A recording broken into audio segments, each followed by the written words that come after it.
Hi all. This lecture is for standard 4th chapter 6 light. So already video is being sent to you but again I am going to have revision in detail. So light, this is a word where we need to be understand. This is in a regular use in our daily routine, and we need to understand first what is light and what are the source of light. तो daily use में light का use होता है हम लोगों को, और light के बिना हम लोग नहीं रह सकते हैं. और what is the main source of light that we need to understand. तभी आपके टेक्स्ट बुक में जो है वो मैं रीड करता हूँ. You can not see without light. ठीक है, हम लोग विदाउट लाइट कोई भी चीज़ को देख नहीं सकते हैं. Turn off the light in A room. Turn off the light in A room यानी आप अपने रूम का लाइट ऑफ कर दो, and you will know the true, यानी आपको सच्चाई का पता चल जाएगा. अगर आप अपने घर का लाइट बंद कर देते हो तो क्या होगा, आप लाइट मतलब आप कोई भी सामान नहीं देख पाओगे. What is more, you can see something only when light from it entered your eyes. Turn your back to the light bulb or tube light in any room. Can you see the bulb or tube light? You cannot, because light from it does not enter your eyes. हम कोई भी चीज़ क्यों नहीं देख पाते हैं? क्या लिखा है आपके टेक्स्ट बुक में?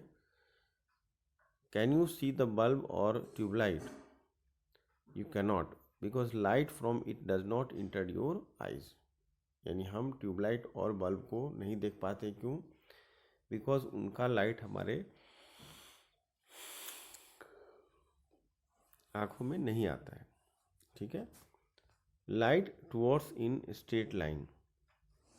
सेकेंड पॉइंट ये है कि light travels in straight line, यानी लाइट सीधे लाइन में चलता है. अब लाइट सीधी लाइन में कैसे चलता है? तो if light could bend or flow around things the way water does, the light from things behind you would have entered your eyes. ठीक है, and you would have been able to see the bulb or tube light without having to turn. But light travel in straight lines. Have you ever noticed streamers of light coming through cloud or trees, as in the photographs below? Then you would know that light travels straight and does not bend. ठीक है, यानी light का movement straight line में होता है. ये इससे हमको पता चलता है. देखो यहाँ पे फोटोग्राफ से light travels in straight line. आप हमेशा देखोगे जब सन का रे आता है तो बिल्कुल ही दिखता है आपको, स्ट्रेट आता है. और अगर आप उसको बेंड करना चाहोगे तो वो बेंड नहीं होता है. इसके लिए नीचे एक एक्सपेरिमेंट दिया हुआ है टॉर्च का, जैसे कि make a slit on some stiff paper और the lid of a cardboard box. Turn on a torch and place. एक आप कार्डबोर्ड बॉक्स का ऐसा बना सकते हो और उसके अंदर एक होल कर सकते हो. जब आप टॉर्च को वहाँ पे फोकस करोगे तो उसके होल से लाइट बाहर निकल जाता है. जब लाइट बाहर निकलता है तो आपने देखा होगा कि वो लाइट बिल्कुल ही स्ट्रेट लाइन में जाती है, and it can not bend out. Things reflect light. Things reflect light. अब चीज़ें लाइट कैसे रिफ्लेक्ट करती हैं वो हमको समझना है. You can C the sun or A bulb और a candle when light from it entered your eyes. ठीक है. Things affect light. You can see the sun or a bulb or a candle when light from it enter your eyes. How do you see all the other things which do not give out light? You can see them because they shine in the light that falls on them. There is another way of saying this. You can see them because they reflect light. That means when light falls on them, it bounces off the way a ball bounces off the floor when the light reflected by something entered your eyes. You can see the thing that reflect it. Smooth things reflect light better than rough things do. That is why smooth things like mirror and things made of metal shine. देखो हमको समझना है, let me explain you things reflect light. अब जैसे आपने कोई भी चीज़ देखा होगा जो प्लेन होता है, यानी जैसे आपका मिरर है, तो मिरर क्या होता है, प्लेन होता है। तो जब उसके ऊपर लाइट का फोकस पड़ेगा तो क्या होता है, लाइट टोटली रिफ्लेक्ट होता है। और अगर रफ होगा तो वो उतना ज़्यादा लाइट रिफ्लेक्ट नहीं करेगा। तो अगर आपके पास मिरर है, मिरर प्लेन है, उसके ऊपर जब लाइट आपका आता है तो वो रिफ्लेक्ट करता है। और अगर जैसे आपका डोर है, तो डोर क्या है, वो रफ सरफेस है, उसके ऊपर जब लाइट आता है तो वो रिफ्लेक्ट नहीं होता है। इसी चीज़ को यहाँ पे एक्सप्लेन किया हुआ है, ठीक है। Now we go for shadow, ठीक है। शैडो के बारे में समझते हैं। Some things like glass, air and clean plastic, clear plastic. Clear plastic का मतलब होता है जिसके हम आर पार देख सकते हैं। Let light pass through them, we call such things transparent. अभी जिस चीज़ से बिल्कुल आपको आर पार दिखाई देता है उसको हम ट्रांसपेरेंट बोलते हैं। You can look through something transparent and see things on the other side. This is because it does not block the light coming from those things. Most things are not transparent. You cannot see through wood, for example, nor can you see through metal or thick plastic or thick paper. They do not let light passes through them. Such things are called opaque. यानी transparent का मतलब क्या होता है कि जिस चीज़ से कोई भी चीज़ को आप आर पार देख सकते हो उसको आप बोलोगे ट्रांसपेरेंट। जिस चीज़ के आर पार आपको बिल्कुल दिखाई नहीं देगा उसको बोलोगे ओपेक, ठीक है। तो हमको दो चीज़ ही सीखना है अभी स्टैंडर्ड फोर्थ में, ट्रांसपेरेंट और ओपेक। तो ट्रांसपेरेंट आप उसको बोलोगे जिसमें कि आपको आर पार दिखाई देगा। जैसे नीचे एक्टिविटी दिया हुआ है, यहाँ पे देखो एक बैटरी रखी हुई है, बैटरी के ऊपर टॉर्च को जलाया जा रहा है। तो बैटरी के पीछे आपको बिल्कुल दिखाई नहीं देगा क्योंकि जो बैटरी है वो ओपेक है। और आप ग्लास है यहाँ पे पानी से भरा हुआ, उसके ऊपर टॉर्च डाला गया है तो बिल्कुल आर पार दिखाई दे रहा है, ठीक है। अब हम आगे करते हैं। यहाँ पे देखो कुछ एक्टिविटीज़ बना हुआ है, that is being made by your hand only. तो ये जब आप करोगे तो you will understand about the shadow, ठीक है। जब आप लाइट जलाते हो, लाइट के सामने इस तरीके की एक्टिविटी करते हो तो उससे शैडो क्रिएट होता है। तो उससे आपको पता चलेगा how the shadow is being created, ठीक है। ऐसे एक्टिविटीज़ है। अब हम आगे देखते हैं इलिप्सिस के बारे में। इलिप्सिस कैसे शैडो बनाते हैं हमारे। An eclipse is a shadow in the sky, ये आकाश में बनता है। Sometimes the moon comes between the sun and the earth. कभी कभी क्या होता है, जो मून है वो सन और अर्थ के बीच में आ जाता है, ठीक है। यानी आप सबको पता है सोलर सिस्टम के बारे में आपने ऑलरेडी एसएसटी में पढ़ा होगा कि सबसे पहले क्या होता है, सन होता है, इसके बाद मून आता है। Earth is the third planet of the solar system.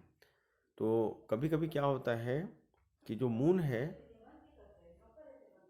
वो सन और अर्थ दोनों के बीच में आ जाता है, ठीक है। Then the shadow of the moon falls on the earth. This blocks of the light of the sun from some part of the earth from a few minutes. People in the shadow can not see the sun or a part of it. We call this a solar eclipse or eclipse of the sun. इसको हम लोग solar ellipse भी बोलते हैं और eclipse of the सन भी बोलते हैं। ये जब होता है तो आप सबको पता होगा और you can discuss with your parents कि ये कब होता है। यानी कि जब ये हम बोलते हैं चंद्र ग्रहण लगता है या सूर्य ग्रहण लगता है, तो इस टाइप से ये चीज़ें होती हैं कि जब मून सन और अर्थ दोनों के बीच में आ जाता है तो उस समय जो है ना, ये उसको हम लोग बोलते हैं सोलर इलिप्स, ठीक है। यहाँ फोटोग्राफ दिया हुआ है, देखो यहाँ पे अर्थ है और यहाँ पे मून है। तो इससे भी ये इंडिकेट होता है कि अगर कोई भी ऑब्जेक्ट जैसे देखो मून है, तो मून क्या है, वो ऑब्जेक्ट है और सन से लाइट निकलती है, इसलिए हम लोग सन को बोलते हैं सोर्स ऑफ लाइट। और हमारा अर्थ है, तो अर्थ पे जो सन है वो डायरेक्ट आता है, और अर्थ और सन के बीच में अगर मून आ जाता है तो लाइट आना बिल्कुल बंद हो जाता है। इसको हम लोग सूर्य ग्रहण बोलते हैं। ठीक है, तो यही चीज़ यहाँ पे फोटोग्राफ्स में दिखाया हुआ है। You can draw a diagram also in your fair book to understand this, because sun है, यहाँ पे अर्थ है, और यहाँ पे देखो मून है, तो मून सन और अर्थ के बीच में आने से there is a shadow create होता है। उस समय अर्थ के ऊपर बिल्कुल अंधेरा सा छा जाता है, दिन के टाइम में ऐसा होता है, तो बिल्कुल अंधेरा छा जाता है, और तब तक अंधेरा आता रहता है जब तक कि मून जो है वो सन के ऊपर से हट नहीं जाता है। ठीक है, अब इसको हम लोग क्या बोलते हैं, ए ल्यूनर एलिप्स और eclipse of the moon occurs when the moon moves into the shadow of the earth, that means the earth comes between the sun and the moon, this block of the light of the sun from the moon. ये क्या होता है, जो सन का light है वो moon पे आने से बिल्कुल ही उसको रोक देता है। चलो, the last topic is sunlight has many colours. अब देखो ये बहुत ही यूनिक है और आप सबने देखा होगा, और आप देखने की कोशिश करना, जब रेनी सीजन होता है तब normally you can see it. ये जो हमारा सन का लाइट है, इट लुक्स लाइक कलरलेस, बिल्कुल वाइट दिखता है आपको, बट इसके अंदर 7 कलर्स हिडन होते हैं, जिनको हम विब्जियोर बोलते हैं, और हिंदी में उसको बोलते हैं बेनी आ पिनाला। तो इसमें कैसा होता है कि 7 कलर्स होते हैं। ठीक है, सन का जो कलर होता है वो लाइट का कलर वाइट होता है, बट उसके अंदर 7 कलर्स हिडन होते हैं। तो सनलाइट हैज़ 7 कलर्स। सबसे पहले आपको ये समझना है कि सनलाइट को कलर कितने होते हैं, 7 होते हैं। Normally they do not show separately, पर वो अलग अलग नहीं दिखते हैं। They all are mix up, वो सारे मिक्स होते हैं, विच मेक सनलाइट कलरलेस, इसलिए वो कलरलेस बना देते हैं सनलाइट को। But sometimes when sunlight passes through glass और ड्रॉप ऑफ वाटर, बस कभी कभी क्या है, ग्लास और ड्रॉप ऑफ वाटर से पास होता है, the colour separated out, that is how a rainbow forms in the sky after it rains. Sunlight passing through drops of water in the air separates out into 7 colors: violet, indigo, blue, green, yellow, orange and red. अभी जो colour होते हैं मैं उसका नाम एक बार पढ़ के बताता हूँ आपको। Violet, indigo, blue, green, yellow, orange and red. You may not always see all the colours. हम लोग इसलिए सारा कलर्स नहीं देख पाते हैं, बट अगर आप घर में एक छोटा सा एक्टिविटी करोगे तो you can see all 7 colours. जैसे आप क्या करो, you can see a rainbow of you, let sunlight pass through a glass of water. जैसे ग्लास ऑफ वाटर है, उसमें आपने ले लिए और उसको आप सन के रे के सामने रखोगे, part the contents of a window so that only a thin stream of light enter to the room, place a glass of water in the path of the light, tilt the glass until you see a rainbow. ठीक है, तो ये activity था, आप कर सकते हो। ना you solve these all questions in your fair book, prepare your fair book. If you have any doubt, you all are having my number, please call me or you can send me the WhatsApp also. चलो, thank you.